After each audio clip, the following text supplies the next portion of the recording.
This was a unique mystery box challenge where the young chefs found only one ingredient in the box: a banana. They had to cook a restaurant-quality dish using the banana. The winning chef would skip the next elimination round and advance directly to the national top 6. 8 young chefs were ready.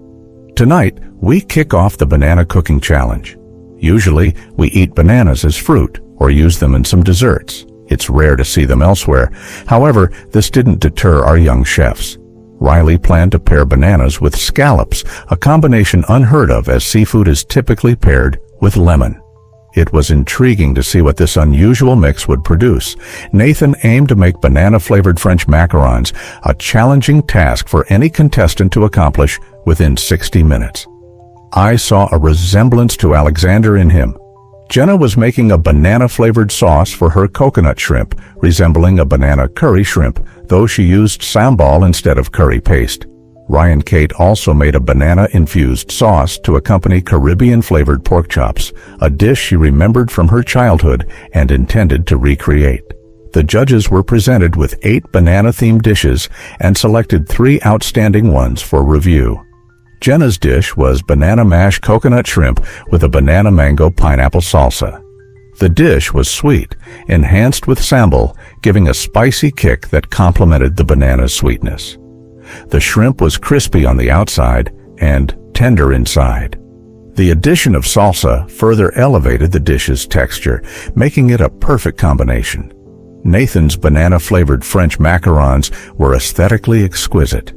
Tapping the shell, one could hear a crisp sound, while the inside was exceptionally fluffy and chewy. His clever baking technique greatly enhanced the banana flavor, making the dessert not only theme-appropriate, but also showcasing his remarkable culinary talent. Ryan Kate's Caribbean-flavored pork chops came with sweet mashed potatoes and spicy banana sauce. She added red and cayenne peppers to the sauce, creating a layered spicy flavor that complemented the pork well. The spices and banana paired beautifully, highlighting the fruit's aroma without overpowering the spices. It was her best dish yet. After deliberation, the judges chose the best-performing young chef of the event, Nathan, who would skip tonight's elimination round and move directly into the top 6. Before the next elimination began, the young chefs would meet a mysterious guest. She was Ramsay's 12-year-old daughter, Matilda, who had traveled from the UK. She was there to present a dish often made by Ramsay at family gatherings: puff pastry salmon. The young chefs needed to perfectly replicate this dish within an hour, following Ramsay closely to learn the entire cooking process and ensure no mistakes during the competition. Tonight's competition will see 2 young chefs eliminated. After a brief learning session, 7 chefs are ready. Let's step into tonight's cooking phase of the elimination round. Perfectly replicating this Hell's Kitchen dish is no easy feat. The salmon must be precisely cut, the seasoning perfect, the flavor of the herbs balanced, and the peas in just the right amount. Most importantly, the puff pastry wrapping the salmon cannot be too thick, or the fish won't cook through. Andrew is bustling around and Ramsay jokingly asks if he'd like to dine with his daughter. Caught off guard, Andrew is momentarily speechless, creating an awkward moment. However, it was just Ramsay's joke. Can we stop the jokes and let Andrew focus on cooking? Riley has never cooked this dish before, but he is always up for a challenge. He believes he is the only young chef in America who can make hollandaise sauce at his age. Riley is really adorable. Ryan Kate worries her salmon isn't cooked, as the pastry inside is still soft. She has no time to start over and must put her salmon en croûte back in the oven for a few more minutes. Hopefully she can pull it off. With just 10 minutes left in the competition, the young chef's salmon en croûte start coming out of the oven.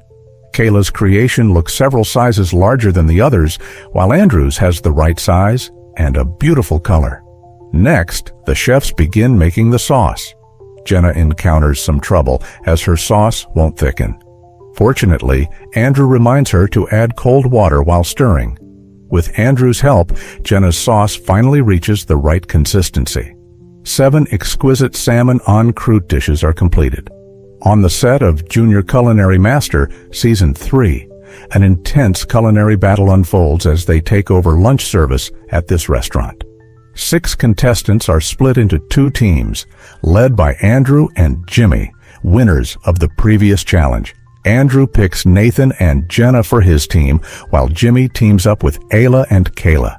At the end of this round, the winning team will advance directly to the semifinals. From the losing team, only one will advance. The appetizers are Mediterranean octopus with Moroccan sausage and Italian dumplings with Greek yogurt. The main courses are pan-seared boss fish with brown butter sauce and beef chuck with herb butter and apple mashed potatoes. Before the official competition, the 2 teams of young chefs need to learn the entire cooking process of 4 dishes from Howard, the executive chef of the restaurant. They must clearly remember each step and pay attention to details to ensure no mistakes are made during the competition, as the reputation of the restaurant is now in their hands. Upon hearing this, the young chefs already feel immense pressure. Today's competition also features a VIP seat for 2 guests who are the restaurant's executive chefs. They will give their opinions after tasting the dishes prepared by the young chefs. These opinions, along with the feedback from all the guests today, will be crucial in determining the outcome of the competition. Ramsay will personally serve the dishes today, giving the young chefs their first taste of the terror of a Hell's Kitchen. The 2 teams of young chefs have 1 hour to prepare. The red team allocates tasks democratically, with everyone choosing what they are best at. Andrew from the blue team wants to take on more responsibility, so he takes on the most challenging tasks, which plunges the blue team into crisis. Andrew's assertive style leads to Jenna's dissatisfaction. They refuse to cooperate, and only Andrew is shouting, making the blue team a mess. Jenna also accidentally burns her hand amidst the chaos, though fortunately it is not serious. The blue team needs to adjust quickly, or they will struggle to complete the upcoming competition. As the 2 teams prepare, guests gradually fill the restaurant, and the teams receive their first appetizer orders. At one table, 2 orders of Italian dumplings are placed, but only one is served, leading to a rare outburst from Ramsay. The red team's first serving of Italian dumplings is completed first, but annoys Ramsay because the same table ordered 2 servings of Italian dumplings and 2 of octopus, yet the red team was making them one at a time. Ramsay demands that they complete all dishes for an order simultaneously, and with his urging, the red team manages to serve all 4 appetizers together. Meanwhile, the blue team's progress suddenly stalls. Jenna struggles with chickpea cakes, making one after another, but they all turn out burnt.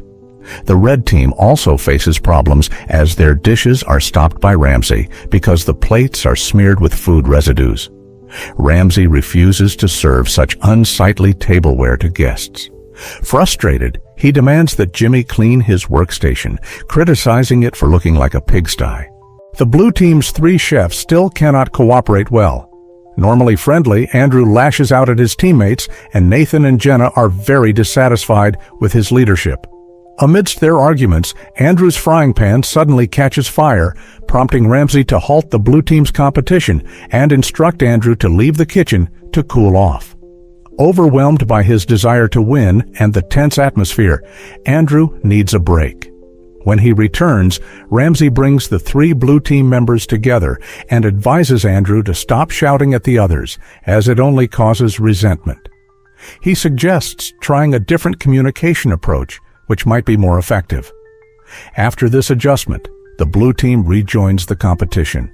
As the 2 teams busily complete the last few appetizers, the restaurant's guests begin tasting the creations from both teams, giving high praise to the red team's appetizers. The blue team's performance was disappointing. Their pot stickers tasted bad and were undercooked. They must take this seriously, as this order could be crucial to their success or failure. The red team completed this important order first, while Jenna from the blue team burnt the chickpea cakes for the 5th time. Worse, they ran out of chickpea cakes, leading to their defeat by the red team in the appetizer round. Next came the main course cooking.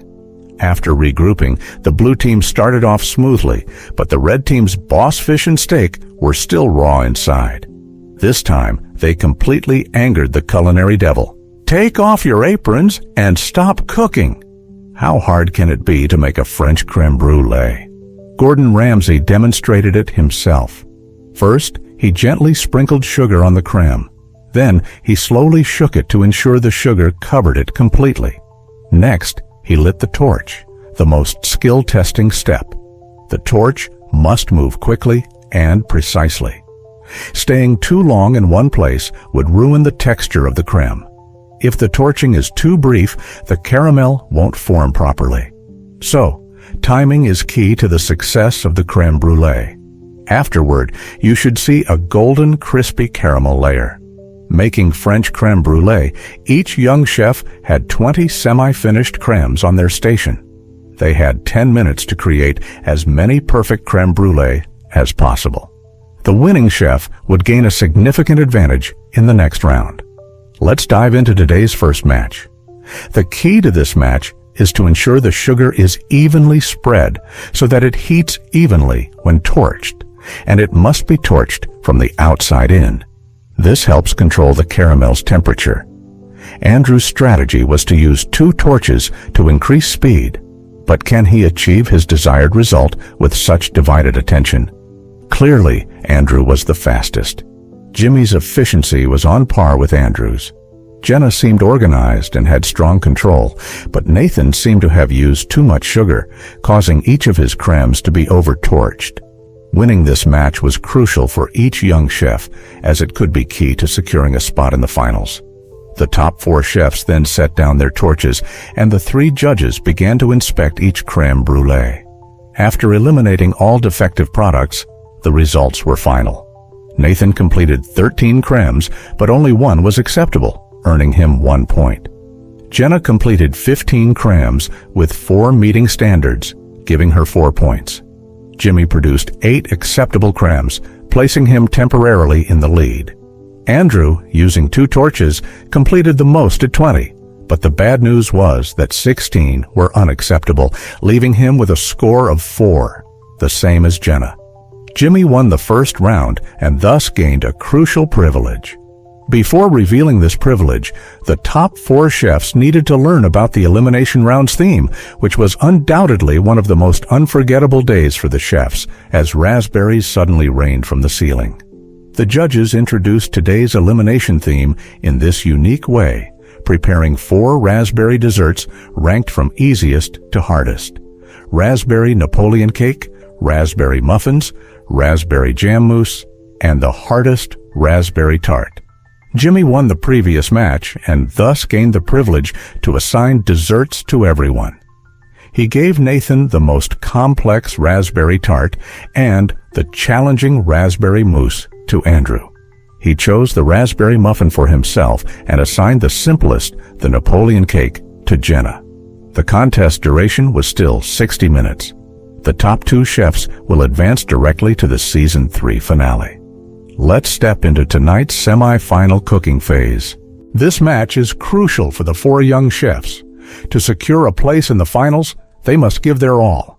Nathan faced a significant challenge with the tart, requiring 25 to 30 minutes just for preparing and baking the crust. Winning the $100,000 prize is crucial for Nathan, whose family has modest means. He hopes to improve his family's life through his efforts, showing maturity beyond his years. Andrew needed to season the mousse before chilling it, as it can't be seasoned once set. He had to balance the sweetness and acidity perfectly. Any mistake could jeopardize his dish. Jimmy chose the muffin because he had never made one and wanted to challenge himself, a risky move in such a critical contest. Jenna had already prepared the pastry. She also needed to make a raspberry cream for her cake. As the only girl in the semifinals, she was confident in her culinary skills. Although the Napoleon cake was the simplest, it required meticulous plating, so she needed enough time for decoration. With just 15 minutes left, the chefs needed to hurry to finish their dishes. Andrew had taken his mousse out of the chiller, and Jimmy was quickly filling his muffin with cream. Nathan's pastry was baked, while Jenna was still looking for cream, significantly behind the others. Only 2 finals spots were available, so they had to excel in finishing their dishes. The 4 exquisite raspberry desserts were presented to the judges. Now, let's enter the semi-final judging phase. After 7 rounds of competition and defeating numerous talented chefs, the 4 finalists were 1 step away from the final. Who will secure their places in the finale? First up was Jimmy's raspberry muffin with fresh raspberries, ladyfingers, and juice at the bottom, topped with a thick layer of cream. Although the layers were not very distinct, the dessert looked decent with a rustic charm. The cream was delicious but too thin, failing to highlight the texture of the ladyfingers, and the juice at the bottom did not balance the sweetness and acidity well. Joe Bastianich disagrees with Ramsey's opinion. He thinks the dessert has a well-balanced sweet and sour taste and would be perfect with a bit more ladyfingers. The second dish, made by Andrew, is a raspberry mousse with raspberry jam, whipped cream, and lime zest. The dessert is stunning. The raspberry puree has a perfect consistency and balanced flavor. Graham Elliott enjoys the refreshing taste of the lime zest. However, the mousse wasn't chilled long enough, making it too runny instead of fluffy. Other than that, the dessert has no flaws. The third dish is Jenna's Napoleon cake with raspberry cream. The presentation looks like a car crash scene, missing the expected raspberries, icing sugar, and mint leaves on top. Clearly, Jenna was very rushed in finishing her dish. After tasting it, one of the judges turned away without a word. Ramsey was more forgiving, approving the taste of the puree and cream. Although the dessert didn't meet his expectations, Jenna did well in seasoning. The last dish is Nathan's raspberry tart. It looks exquisite and has a light texture. Nathan used cold butter to make the crust crispy and delicious. The overall seasoning is flawless. It seems Nathan has 1 foot in the finals. The judges need to discuss who will join him, making Jenna's elimination inevitable. Only Jimmy or Andrew can get the other ticket to the finals. After deliberation, the judges decide that Andrew will face Nathan in the final. Andrew, overwhelmed with joy, secures a chance to compete for the championship trophy after surviving 7 rounds of competition. Jenna and Jimmy stop at the semifinals. Despite not making it to the finals, both chefs leave a lasting impression with their professionalism. This journey on the Junior MasterChef will surely be a beautiful memory for them. Andrew and Nathan will face off in the ultimate showdown on the Junior MasterChef stage. Who will be the champion of the season? Tonight, culinary expert Nathan from California and prodigy Andrew from New Jersey will face off in a supreme showdown here. The 2 young chefs have 90 minutes to prepare a perfect dinner consisting of an appetizer, a main course, and a dessert. After an hour and a half, one of them will claim the title of America's new Junior Master Chef and the ultimate prize of $100,000. Nathan, the dark horse, is pitted against the steady Andrew, who will emerge as the true champion of Season 3. The grand finale of Junior Master Chef Season 3 officially begins. As the 2 chefs busily prepare their dishes, let me introduce tonight's menus. Andrew's appetizer is roasted beets with homemade whey cheese. His main course is braised beef cheek ravioli, and his dessert is arborio rice pudding with grape reduction, all showcasing Italian flavors. Nathan has prepared a starter of baked fennel with ham and Gruyere cheese, a main course of roasted lamb chops with morel mushrooms and asparagus puree, and for dessert, an Earl Grey lemon tart with blood orange juice, incorporating numerous French cooking techniques. Andrew is known for his bold and aggressive style, while Nathan is more composed and reserved. Their distinct personalities have led to vastly different menus tonight. Nathan chose to bake his appetizer, a method that is difficult to master. If the cream separates, it can ruin the texture of the dish. Lamb chops, being lean, are easy to overcook, and achieving a perfect medium rare is challenging. Thus, the handling of the lamb requires extra care. Tonight, Andrew presents 3 dishes with Italian flavors. He pairs his homemade herb whey cheese with roasted beets, a seemingly crazy idea that highlights his ingenuity. After all, no one has ever made whey cheese live during a competition. If successful, this could make his dish stand out. For the main course, Andrew took a significant risk by cooking beef and turning it into ravioli, a dish that not only requires intricate steps, but also high culinary skills. Halfway through the competition, Nathan places his marinated lamb chops in the oven. In a surprising move, Andrew opens a pressure cooker, retrieves the beef, and immediately processes it into filling in a blender. This type of beef cheek meat needs at least 55 to 60 minutes to cook thoroughly, and Andrew's timing seems off. 10 minutes later, Andrew begins making his ravioli, while Nathan's lamb chops are ready. He slices them open, revealing perfectly medium-rare pink meat. With just 2 minutes left, both Nathan and Andrew start plating their dishes. 6 visually appealing and beautifully plated dishes are now complete. Who will be crowned the new Junior Master Chef? Let's join the final judging phase. After 90 minutes of intense cooking, 11-year-old Andrew and 12-year-old Nathan have each completed their 3 dishes. The judges will now evaluate each dish one by one. Nathan's first dish is Gruyere cheese-baked fennel with French ham and a fennel grapefruit salad. The appetizer includes 2 components that use fennel.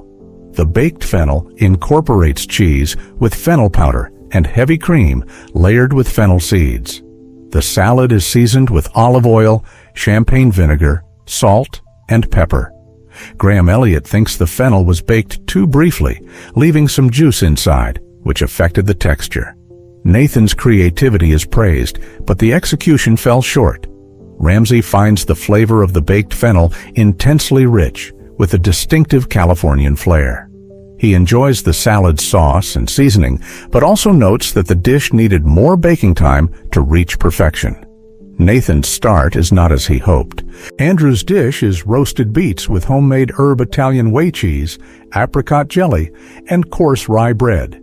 He flavored the cheese with spring onions and mint. Joe Bastianich loves the refreshing taste.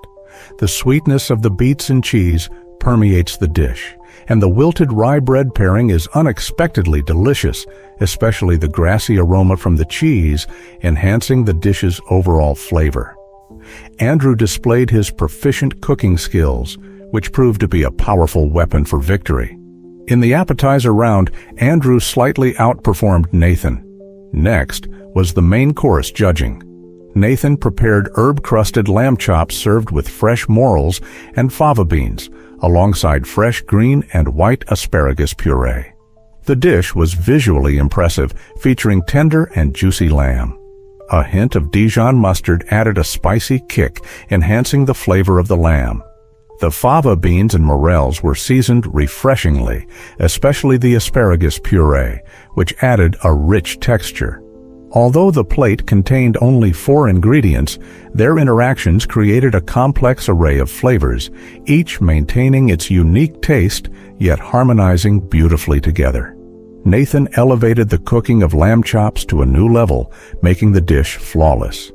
Andrew then presented beef cheek ravioli with beef sauce and Parmesan cheese, a classic Italian dish. The ravioli had a perfect thickness, generous filling, and rich sauce, with the cheese adding a unique texture. However, there was a significant mistake in the cooking of the filling. Using a pressure cooker for the beef was wise, but Andrew erred by removing the beef too early.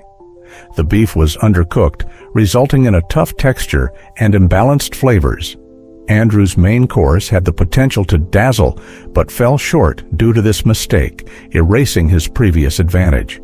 The 2 young chefs were nearly tied after the first 2 courses. The deciding factor of the competition was their final dessert. Nathan presented an Earl Grey lemon tart with candied orange peel and salt and pepper biscuit crumble. After the previous round, Nathan again showcased his exceptional baking talent. The dessert was complex yet balanced, cleverly blending blood orange with Earl Grey. Normally, thyme and tea are difficult to combine, but Nathan made these ingredients complement each other, creating a unique flavor burst. The use of lemon also enhanced the Earl Grey's freshness. Even Ramsay, rarely at a loss for words, was impressed. Nathan's culinary skills and sensitive ingredient control were unanimously praised by all three judges. Andrew followed with arborio rice pudding, accompanied by grape reduction and figs. The dish's cinnamon aroma provided a unique scent with a precise amount of grape juice that was well reduced. The disparate ingredients mixed well, showing great harmony. Each rice grain was intact, enveloped in a rich sauce, cleansing the palate of the previous course's greasiness. Andrew's imaginative approach turned this seemingly mundane dessert into a masterpiece. Both chefs excelled, making it difficult for the judges to decide. Nathan's artistic flair and culinary skill, paired with his pursuit of perfect seasoning and innovation, stood out. Andrew, known for his steady approach and strong control over ingredients, consistently mastered challenging ingredients and pushed his limits. After lengthy deliberation, the judges reached a consensus. As the season's dark horse, Nathan maintained a low profile but demonstrated superior culinary skills, rightfully earning the championship. Andrew, though he did not win, showed undeniable culinary talent with great future potential. Their journey on Junior MasterChef ended, marking a new beginning in their culinary careers. With the finale's conclusion, this season of Junior MasterChef also came to a successful close.